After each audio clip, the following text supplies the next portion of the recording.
What the hell do you focus on next after you get your first level 60 champion built? What is up, guys? This is Cobb, and this is about day 3 or 4 of the free-to-play account, except that's a complete lie. I've just had no life over the past couple of days, and it's actually only day 2, but we made some pretty extraordinary progress already, and honestly, if you can get most of these things done in your first week of your free-to-play account, you're going to be laughing, right? You're going to be having a good old time. We've actually finished the first 75 of our Arbiter missions, so we're going to go ahead and collect the 300 gems right here. Get these done, like I say, in the first 5 or 6 days if you can. I don't expect you to have no life, like some kind of pathetic, just sweaty, socially inept, just plebeian raid content creator here on YouTube, right? I don't expect you to be like that, but try and get into your second wave of missions if you can in the first week. All of those gems that we just collected means that we can go ahead and continue upgrading our gem mine now as well. So that's actually upgraded 2 out of 3. So that's pretty good. And we're very, very close to being able to max upgrade the gem mine as well. So this is how the account is going. We're about halfway towards getting Kale up to 60 in terms of the food champions that we need. We've got level 40 food champion here, a couple of 5-star food champions.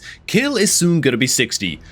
But what happens then? Everyone's going to have different opinions about this, but for me, this is when you are out of the ultra early game, and you can start thinking about how you're actually going to progress your account into the sort of like true early game of Raid Shadow Legends, man. So feel free to go ahead and join in with any kind of tips in the comments down below, man, that I might miss in this video. Meanwhile, if you're going to start off a new Raid free-to-play account, maybe using the beginner promo link that I'm using in this very video series right here on this account, then go ahead and click on the link that is down below at the top of the video description box, man. You just click that link, use that link to create your new account on laptop or on PC, and bam, all of the free stuff that you see on screen right now will be yours, including Basilius Ranus, free start legendary champion, few epic champions as you level up your account, even Tholen Falbeard himself, the angry ginger man, by inputting beginner promo code Demon Slayer on day 1 of your new account, man. Incredible stuff. Okay, man, imagine if you will that this kill is 60. We toss him into the tavern, we throw our food champions in there, but oh my god, this food champion's got some gear on for some reason. Okay, whatever. And now we have a level 60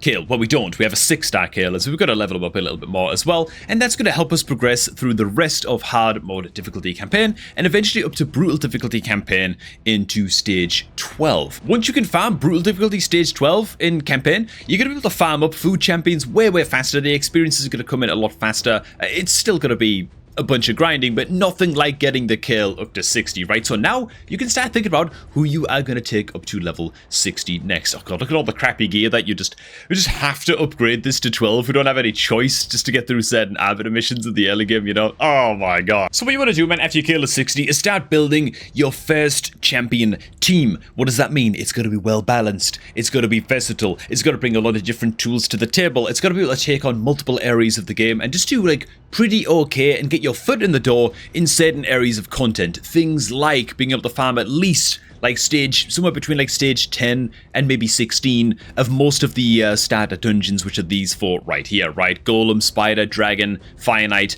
Those 4 dungeons right there, you want to get your foot in the door with those. With Clan Boss, you need to start farming Clan Boss, right?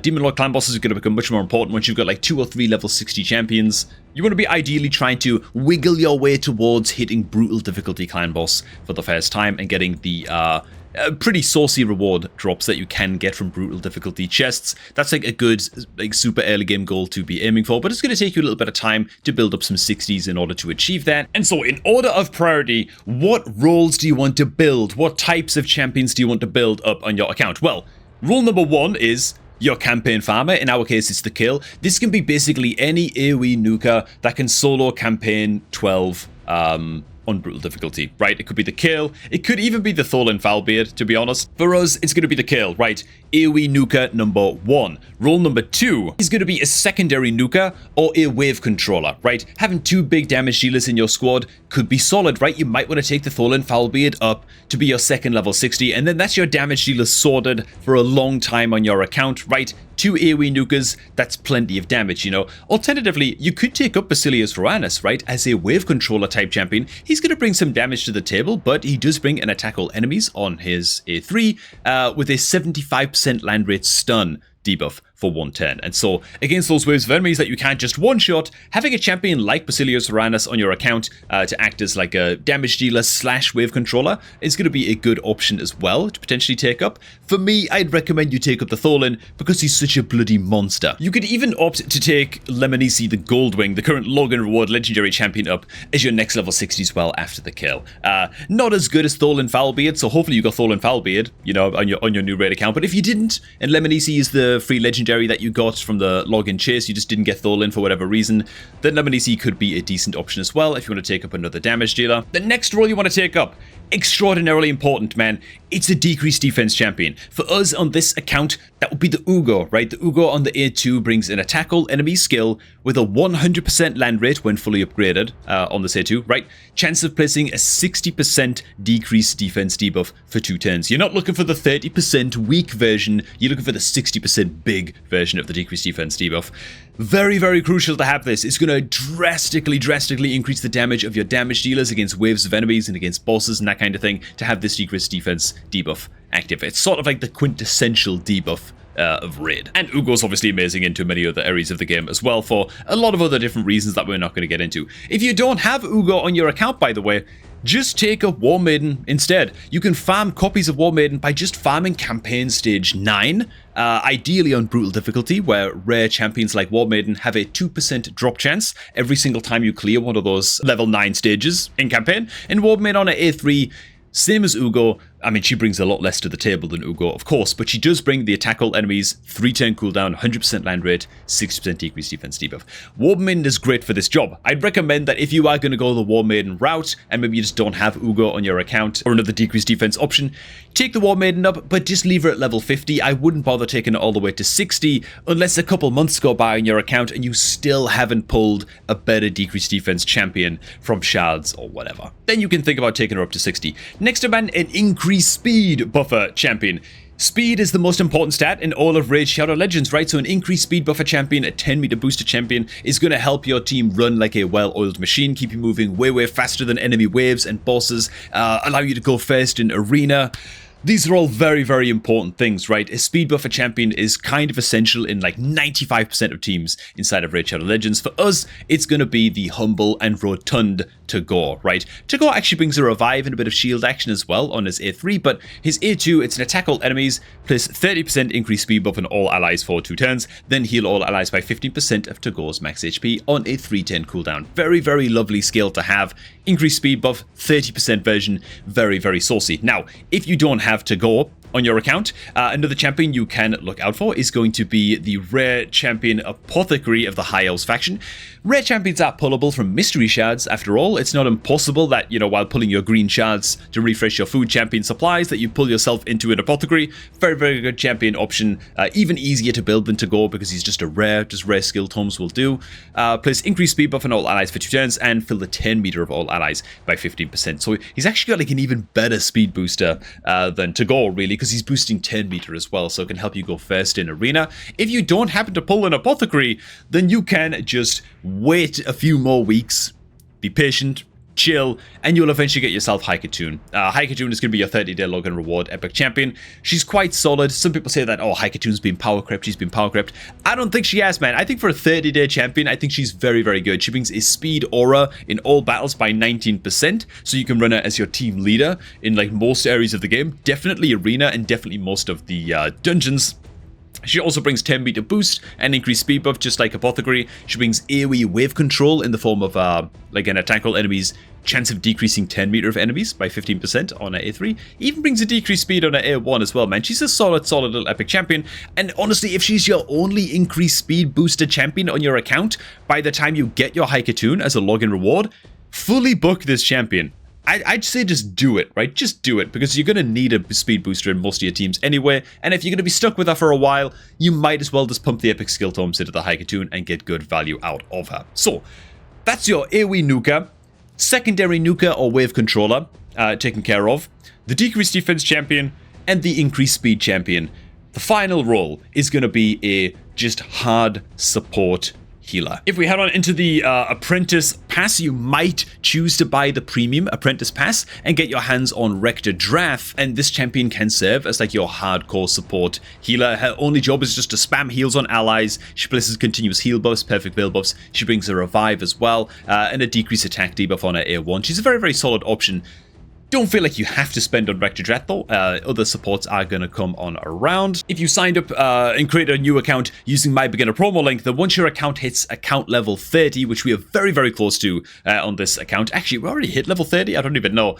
Then you get Mausoleum Mage, and Mausoleum Mage can act as your chief support champion. It brings a 410 cooldown when fully booked. Remove all debuffs from all allies, then heal all allies by 10% of Mausoleum's max HP. Heals each ally by a further 10% if one or more debuffs are removed. Also fills some 10 meter potentially as well. He also brings an increased defense buff, increased crit rate, and a block debuffs buff on allies for a turn on a 310 cooldown on his A1. And there's a chance of placing decreased speed on his A1 as well. Sorry, all those buffs, the increased defense, block debuffs and stuff, that's on his A2. I think I said A1 twice just now, but Mausoleum Mage can do the job. Oh, bloody hell. Okay.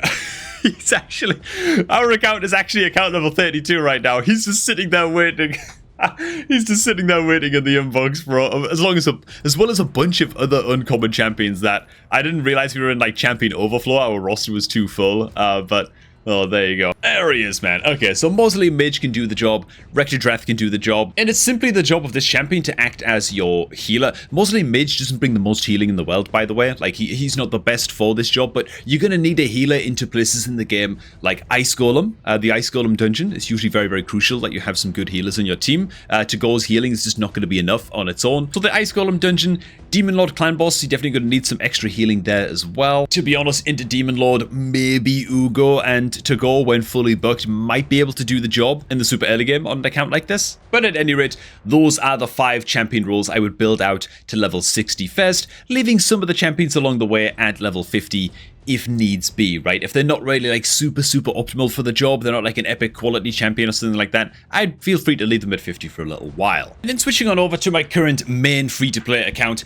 to make the next point, that is, once you've got like, I don't know, like 4 or 5 level 60 champions on your account and you've built out that first core team on your account, what you then want to do is start kind of plugging gaps in your roster. You don't want to be level 60ing another AoE nuker if you've already got Thorlin Foulbeard and Kale built out at level 60. It's probably not going to be your best bet. Likewise, there's no point building out another just like hard support champion just yet. Instead, look at gaps in your roster and think to yourself, what key debuffs and stuff are you not bringing in the game, right? And so for me, on my current free-to-play account, I'm actually strongly considering taking C's up as one of my next level 60 champions, because I just don't have very good 10 meter controllers. I've got like one 10 meter controller with the Armiger on his A1, and that's it. I'm not super hyped about taking him up to 60, not just yet at least. And he's like all I've got in terms of 10 meter control. And so C's is now looking like quite an appealing option for me to level on up. What I would say, however, is that you also do not want to trust the in-game reviews, right? The in-game reviews have C's labeled as if he's like a complete piece of crap. Whereas if we go to hellhades.com, we can see that C's has got himself a score of 4 stars in Fire Knight and 4 stars in Spider,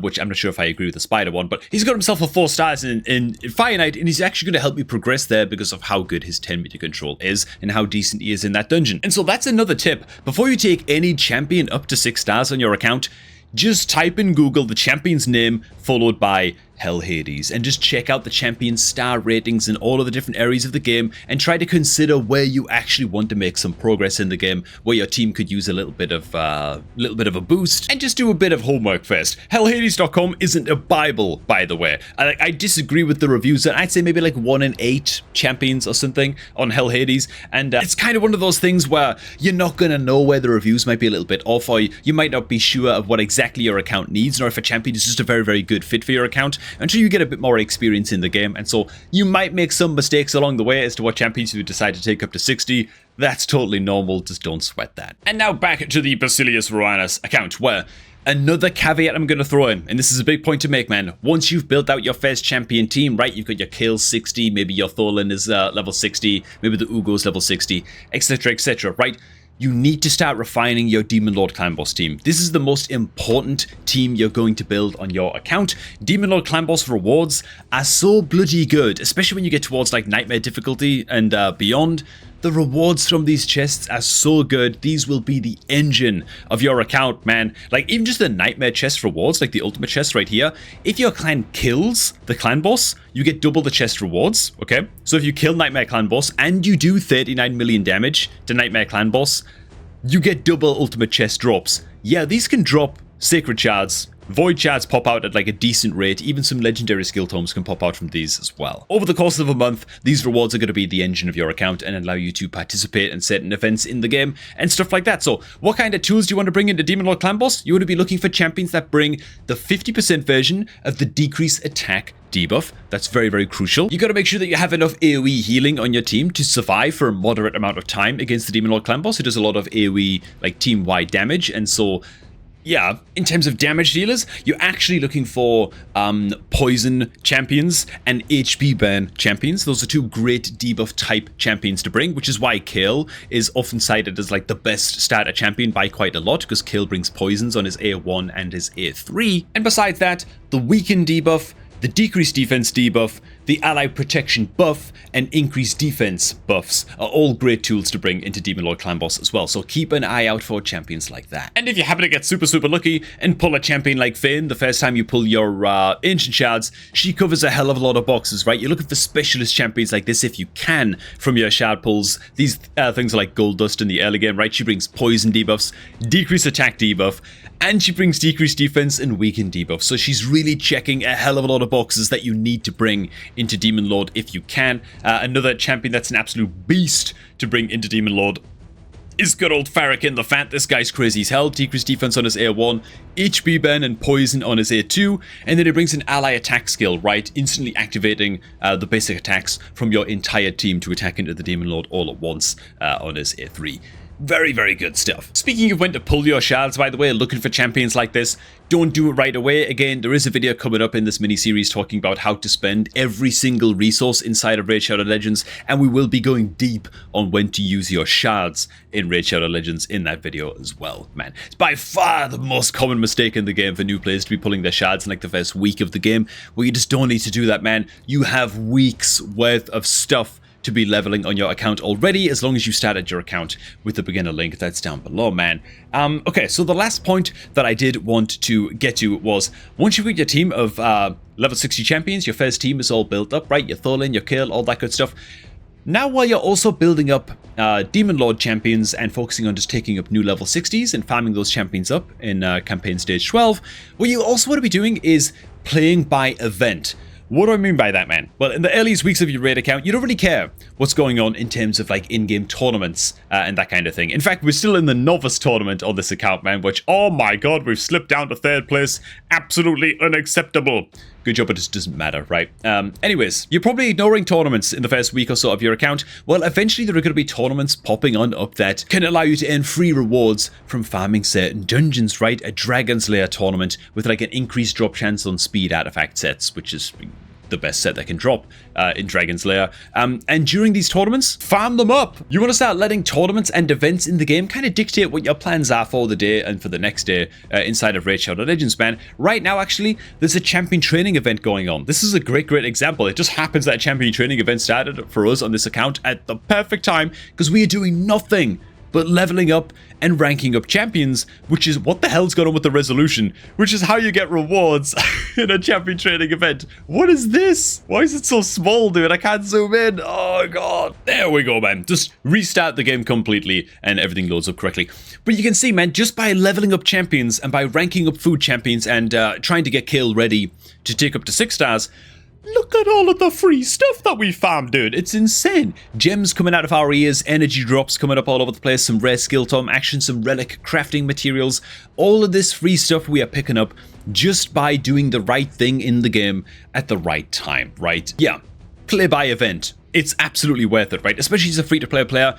Really be paying attention to the events, and that's going to be the next step, really. Once you've got your first team of level 60 champions, the next thing you want to do is really start learning how to min-max your rewards inside of every single event inside of Raid. You can pick up so much free stuff in these events, and frankly, you're going to need it as a free-to-play player, you know? This is going to mean a lot of patience, sometimes not using certain resources on your account, waiting sometimes a couple of weeks for a certain event type to show up on your account. and then blasting the hell out of that event because you've been waiting for it, you know.